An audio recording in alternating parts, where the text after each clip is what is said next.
Hello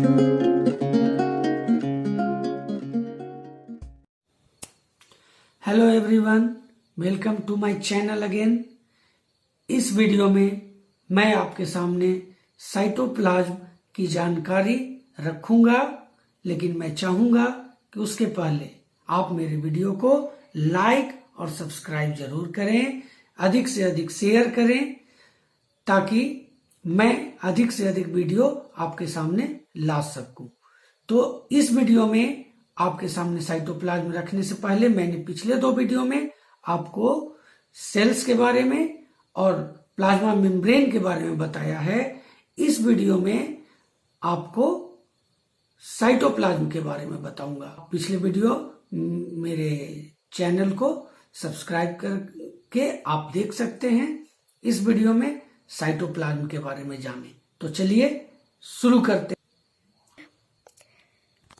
पर आगे बढ़ने से पहले मैं कहना चाहूंगा कि अगर इस वीडियो को देख करके किसी तरह का भी आपके अंदर क्वेश्चंस एराइज होता है, तो उस क्वेश्चन को आप मेरे कमेंट्स बॉक्स में जरूर डालें, ताकि मैं उसका सॉल्यूशन आपको प्रोवाइड कर सकूं। तो चलिए शुरू करते हैं। साइटोप्लाज्म। मैं यहां आपको साइटोप्लाज्म का डिफिनेशन, उसके मेन कंपोनेंट्स, इसका फंक्शंस और इसके डायग्राम को विस्तार पूर्वक आपके साथ मैं यहाँ डिस्कस करूँगा। तो चलिए यहाँ पर साइटोप्लाज्म के बारे में जानना शुरू करते हैं। The jelly like substance between the nucleus and the cell membrane is known as cytoplasm. गौर से देखिए इसको। The jelly like substance between the nucleus and the cell membrane is known as cytoplasm। कहने का मतलब कि ये जेली लाइक आप जो सब्सटेंस देख रहे हैं, यानी जो सेल के अंदर, सेल के प्लाज्मा मेम्ब्रेन और न्यूक्लियस के बीच में जो पानी नुमा यानी जेली नुमा जो सब्सटेंस, जो पदार्थ आपको मिलता है, वो वही क्या होता है? वो साइटोप्लाज्म के नाम से जाना जाता है। इसे एक अन्य नाम से भी पुकारते हैं, और वो अन्य नाम क्या है? वो अन्य नाम है प्रोटोप्लाज्म। वो अन्य नाम क्या है? प्रोटोप्लाज्म। इसका डिस्कवर रॉबर्ट ब्राउन ने किया था। रॉबर्ट ब्राउन ने 1835 में। कब किया था रॉबर्ट ब्राउन ने? 1835 में। इनका नाम था रॉबर्ट ब्राउन, और दूसरे वैज्ञानिक भी इनके साथ थे, जिन्होंने मिल करके साइटोप्लाज्म की खोज की। तो चलिए अब इसके मेन कंपोनेंट्स के बारे में जानते हैं। ये है आपका the main components of cytoplasm. The main components of cytoplasm. ये देखिए आप, पहला क्या है? सिस्टोसोल है। ये सिस्टोसोल क्या होता है? ये जेल लाइक सब्सटेंस जो होता है अंदर, जिसको मैंने आपको कहा कि ये जो साइटोप्लाज्म है वो जेली लाइक सब्सटेंसेस से बना होता है। तो उसको मूल रूप से वो जो जेल लाइक सब्सटेंस होते हैं, इसके जो कंपोनेंट्स होते हैं, जो इसको जेली के रूप में परिवर्तित करता है, चेंज करता है, वो कौन सा है? वो साइटोसोल है। वो क्या है? साइटोसोल है। उसके बाद दूसरा जो इसके कंपोनेंट है वो क्या है? ये ऑर्गेनेल्स। अब पूछेगा ऑर्गेनेल्स क्या है? तो ये द सेल्स इंटरनल सब स्ट्रक्चर्स।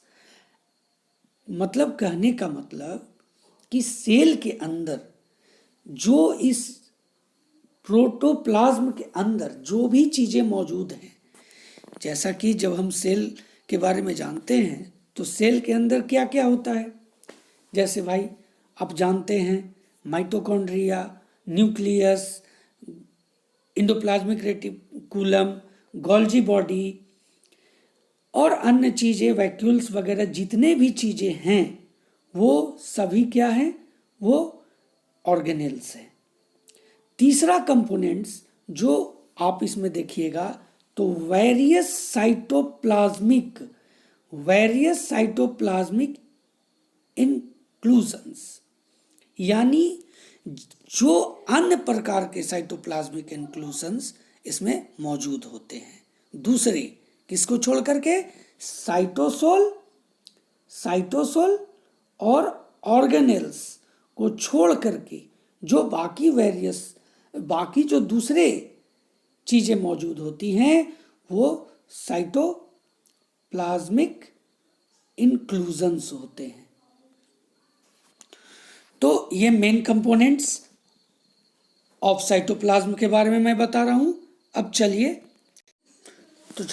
हम शुरू करते हैं फंक्शंस ऑफ साइटोप्लाज्म के बारे में जानने के।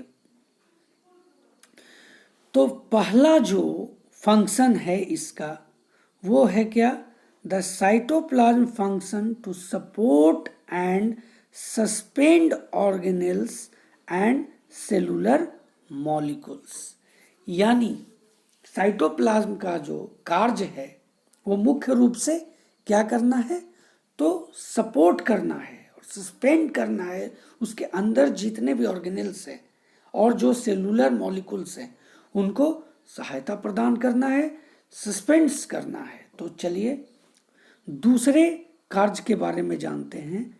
तो many cellular process also occur in the cytoplasm such as protein synthesis, the first stage of cellular representation known as glycogens, mitosis and meiosis।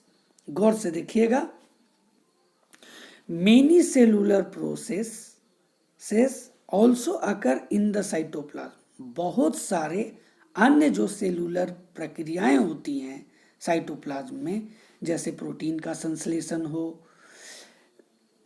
और पहला जो स्टेज होता है सेलुलर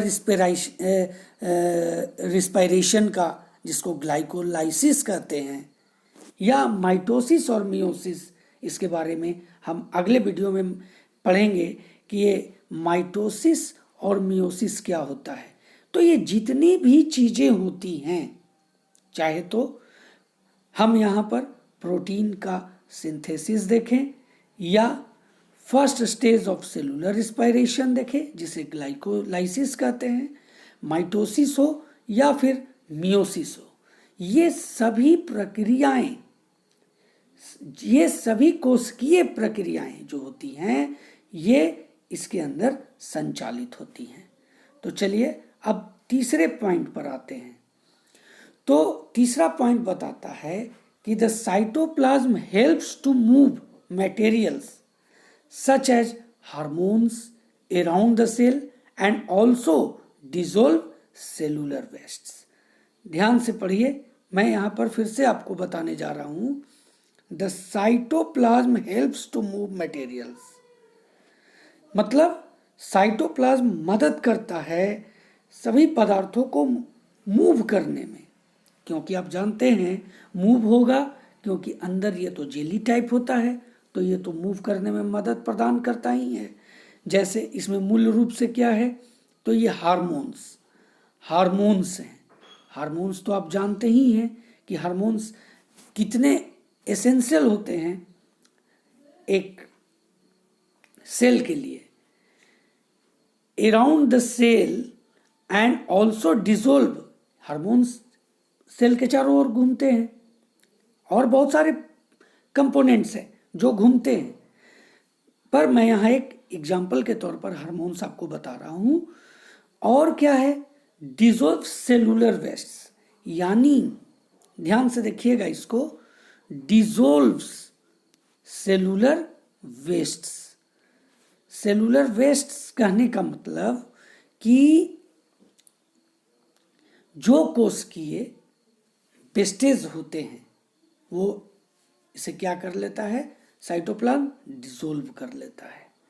तो ये मैं यहाँ पर कुछ फंक्शंस लेकर के आया साइटोप्लाज्म का, अब मैं आपको इसका डायग्राम दिखा करके बताता हूं कि आखिर साइटोप्लाज्म होता कैसे है, कैसा है। तो ये डायग्राम ऑफ साइटोप्लाज्म है, आप इसको ध्यान से देख सकते हैं।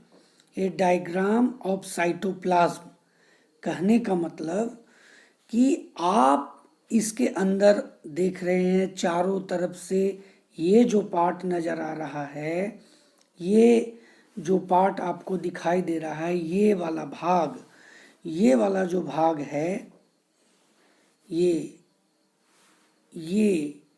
क्या है? ये सेल मेम्ब्रेन है।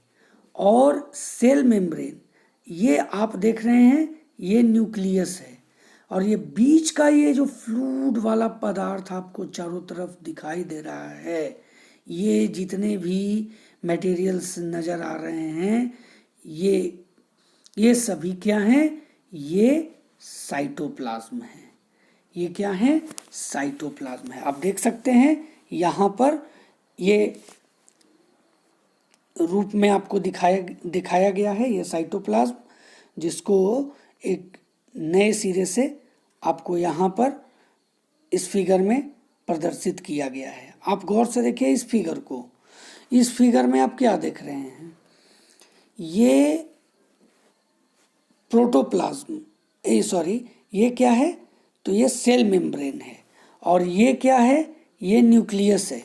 और बीच का जो ये पार्ट्स है, ये क्या है? ये साइटोप्लाज्म है। तो आपने इस वीडियो के माध्यम से, आप इस फिगर के माध्यम से आप इसके डायग्राम को अच्छी तरह से समझने का प्रयास किए होंगे। और मैं आशा करता हूँ कि आपको साइटोप्लाज्म के बारे में एक सूक्ष्म पर स्ट्रॉन्ग नॉलेज मैंने देने का प्रयास किया है। मिलते हैं इसके बाद अगले वीडियो में। तब तक के लिए धन्यवाद।